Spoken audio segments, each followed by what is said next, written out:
وہ پیسے اپنے لے کے آئے ہیں.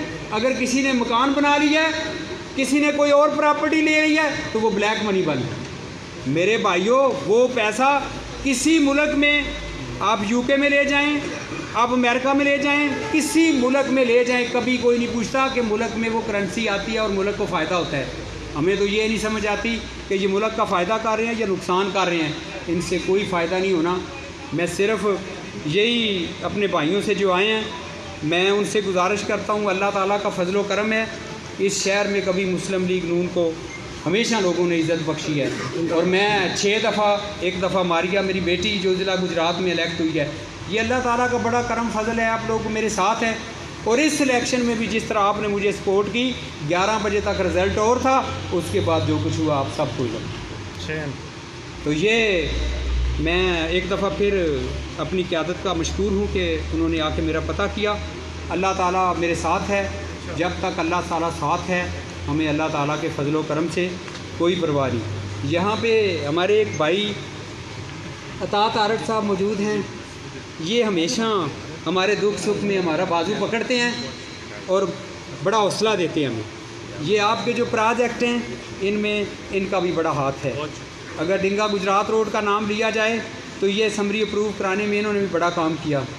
چودھری صاحب, ہماری حکومت نے یہاں ڈنگا میں اور کھاریاں میں جو میری آپ کانسٹیچوئنسی ہے, 2 اسٹیڈیم ہم نے منظور کروائے. دونوں اسٹیڈیم کے چیک میں لے کے آیا, شبیر صاحب میرے ساتھ تھے, ہم نے وہ دونوں چیک اے سی کے دفتر میں دیے. آپ یقین جانیے وہ پیسے کدھر ہیں, صرف زمینداروں کو پیسے دینے تھے, اور آج ہمارے بچے ان اسٹیڈیم میں پھر. جو کچھ ہو رہا ہے میرے بھائیوں, کب تک برداشت کریں گے ہم؟ کسی سے اب برداشت نہیں ہو رہی یہ مہنگائی, یہ طوفان جو انہوں نے انکم ٹیکس کی سائڈ پہ, یہ تو لگتا ہی ایسے ہے کہ جو IMF کا ایجنٹ ہے, اب ان کے ہاتھ میں رہا ہی کچھ نہیں. یہ سارا کچھ دے کے انہوں نے صرف ہماری حکومت بچائی ہے.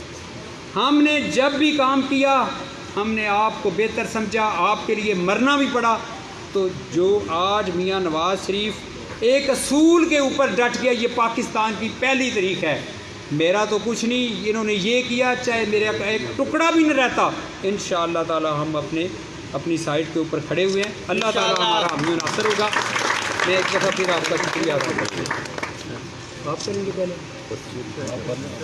ہاں ایک بات, سوری صاحب, ایک بات رہ گئی ہے کہ یہ پاکستان کی تاریخ میں انوکھا واقعہ ہے. جب مجھے 2 گھنٹے وہ رکھنے کے بعد پولیس نے لیا اور جا کے مجھے عزیز پٹی ہاسپٹل میں لے گئے. میری جو ایمرجنسی تھی وہ کرنے کے بعد انہوں نے, جب ہمارے وکیل صاحب آئے, انہوں نے اپلیکیشن تیار کی, اور وہ اپلیکیشن جو ساتھ پولیس والے تھے انہوں نے کہا ہمیں دے دے جی, ہم جا کے اس کو آگے پولیس اسٹیشن آن لائن کر. وہ انہوں نے اپنے پاس رکھی, اور صبح سویرے کسی بیوروکریٹس کا جو ان کے ساتھ ہے اس نے مجھے فون کیا. مجھے کہتا ہے یہ جو پرچہ آپ دے رہے ہیں یہ ان کے اوپر دے رہے ہیں, ان کے نام نکال دیں, یہ بندے بھی چلان ہو جائیں گے, پکڑے جائیں گے. میں نے کہا آپ کی بات ٹھیک ہے, اب میں جنہوں نے سارا کچھ 5-10 سال سے, یہ میرا اگر میں اسپین جاتا ہوں تو 40,000 یورو ادھر دیے ہوتے ہیں مروانے کے, تو میں ان کو چھوڑ دوں. یہ گجرات کی تاریخ, عابد رضا صاحب یہاں پہ موجود ہیں, ہم آئے ہیں بدلنے, ہم مر جائیں گے, لیکن یہ جو ان کا ریاستی جبر اور تشدد ہے اس کے آگے ڈنگا اور ڈنگا کے گرد و نواح والے لوگوں, میرے بھائیوں, میں کھڑا ہو گیا. میں نے اپنے مجرموں کو ضرور ڈھونڈنا ہے اور ہم اس کا پتہ کریں گے. اس کے بعد انہوں نے, یہ پاکستان کا انوکھا واقعہ ہے کہ انہوں نے ASI سے FIR درج کروا دی. اب ASI اس کا مدعی ہے. اگلے دن ہم نے پھر جا کے دوبارہ اپلیکیشن لکھی, اس کا بھی ذکر کیا, اور وہ police station per on line, جب وہ آن لائن ہوئی ہے تو پھر اسی تفتیشی کو چلی گئی ہے. اس کے بعد اس کے اوپر ہم نے گجرات میں ریٹ کی ہے ایڈیشنل سیشن جج صاحب کے پاس, وہ لگی ہوئی ہے 12 تاریخ کو. آپ دیکھیے کہ اتنا ظلم کرنے کے بعد یہ سمجھتے ہیں کہ اس کی ایک سینئر پارلیمنٹیرین کی FIR بھی درج نہیں ہوئی. میرے بھائیوں, یہ ہے نیا پاکستان. سوری سر, شاہد خاقان عباسی صاحب سابق وزیر اعظم آپ سے مخاطب ہوں گے. بسم اللہ الرحمن الرحیم. یہ آپ کے سامنے میاں صاحب نے جو بیان کیا ہے یہ معمولی بات نہیں ہے، کیونکہ جب ریاست خود تشدد کی مرتکب ہو، جب ایک سینئر پارلیمنٹیرین جس کو صرف ملک میں لوگ نہیں جانتے، بیرون ملک کی پارلیمنٹیرین میں بھی لوگ جانتے ہیں، ان پر دن دہاڑے یہ تشدد ہو اور پولیس کچھ نہ کرے. یہ تو ایسا واقعہ تھا کہ آئی جی پنجاب کو خود نوٹس لینا چاہیے تھا، کارروائی ہونی چاہیے تھی، کارروائی ہوتی نظر آنی چاہیے تھی، لیکن یہاں پرچہ بھی ٹھیک طرح درج نہیں ہوتا. یہ بدنصیبی ہے آج کے دور کی.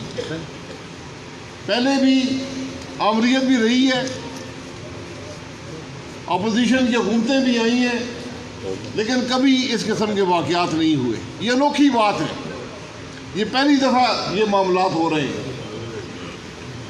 تو آج جو میاں صاحب کی بے عزتی چاہتے تھے، یہ بے عزتی میاں صاحب کی نہیں ہے، انہوں نے برداشت کر لیا. سیاستدان اپنے مقاصد کے لیے کام نہیں کرتا، عوام کی خدمت کے لیے کام کرتا ہے. سیاسی مخالفتیں ہوتی ہیں، ہر حلقے میں ہوتی ہیں، لیکن یہ ناکام سیاست ہے.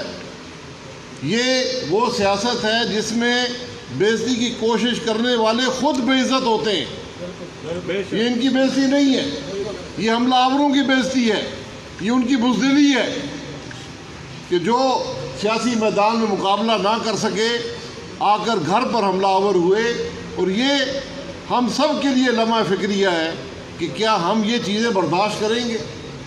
کیا ہم چیزیں برداشت کر سکتے ہیں؟ یہ نئے پاکستان کا وعدہ تھا. الیکشن کیسے ہوا پورا پاکستان جانتا ہے، اس دھاندلی کو بھی جانتا ہے. کون سا حلقہ ہے جہاں دھاندلی نہیں ہوئی؟ اس کے باوجود عمران خان اکثریت حاصل نہ کر سکا. یہ نیا پاکستان جو ہے یہ آج وار لارڈز کا پاکستان بن گیا ہے، یہ بدماشوں کا پاکستان بن گیا ہے. یہ سیاست نہیں چلتی، سیاست شرافت کی چلتی ہے. لیکن آج بدقسمتی ہے، آپ وزیر اعظم کا لہجہ دیکھ لیں. نواز شریف صاحب 3 دفعہ وزیر اعظم رہے ہیں، ایک لفظ کسی کے خلاف ان کی زبان سے کسی نے سنا ہو؟ مشرف جیسے عامر کے خلاف جیسے 2 سال جیل میں رکھا، سزائے عمر قید دی، اس کے خلاف بھی کبھی ایک لفظ انہوں نے استعمال نہیں کیا. کیونکہ وزیر اعظم ایک گھر کا سربراہ ہوتا ہے، اس کی ذمہ داری ہوتی ہے. تو اگر آج میاں صاحب کو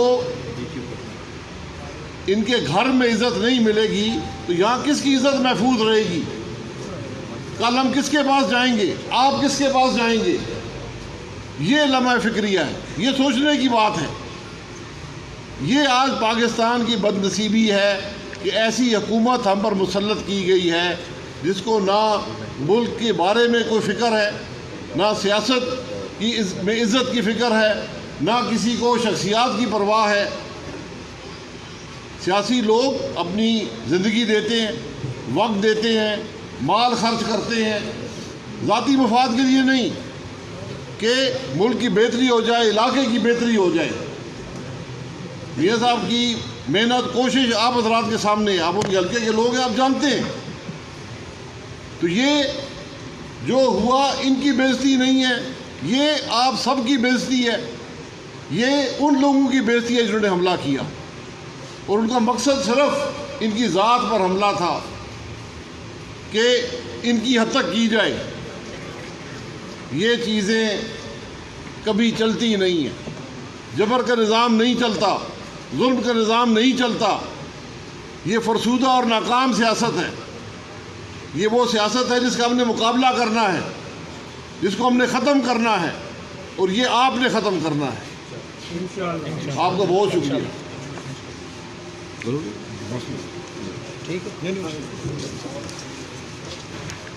اچھا جی، صاحب کا شکریہ، بہت مہربانی. سارے قیمتی وقت کاٹ کے آئے ہو، مہربانی.